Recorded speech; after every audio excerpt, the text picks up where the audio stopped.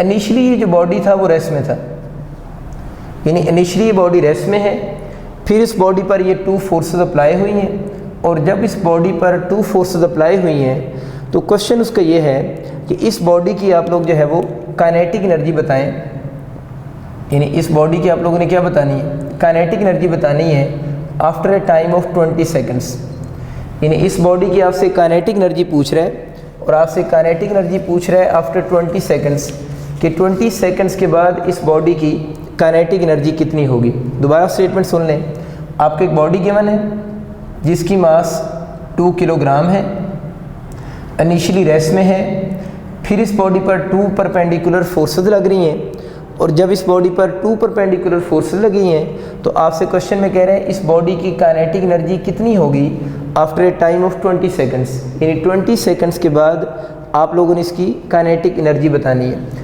आप चाहें तो इसके ऑप्शन भी लिख सकते हैं आंसर में। इसका फर्स्ट ऑप्शन आप लिख लें, जो काइनेटिक एनर्जी है 2500 जूल, 250 जूल, 1250 जूल या नन ऑफ दिस। तो अब आप लोगों ने इस बॉडी की बचे काइनेटिक एनर्जी देखना है कितनी होगी। देखिए काइनेटिक एनर्जी जब भी हमसे पूछी जाती है तो सबसे पहले तो हमारे माइंड में उसका बेसिक फार्मूला ही आता है कि काइनेटिक एनर्जी ½ mv²। देखिए आप क्वेश्चन में थोड़ी चेंज फील करते जाएं। अब इस क्वेश्चन में क्या सिचुएशन गिवन है, आपको टाइम गिवन है, आपको फोर्सेस बॉडी पर लगने वाली गिवन है, और फोर्सेस के दरम्यान में एंगल गिवन है। तो अब यूँ सोचें कि इस तरह के प्रॉब्लम्स को हम कैसे सॉल्व करेंगे, क्योंकि ये तो बेसिकली एक मेथड है ना जो आपके माइंड में आना चाहिए कि इस तरह का डेटा गिवन होगा तो वो क्वेश्चन कैसे सॉल्व होंगे।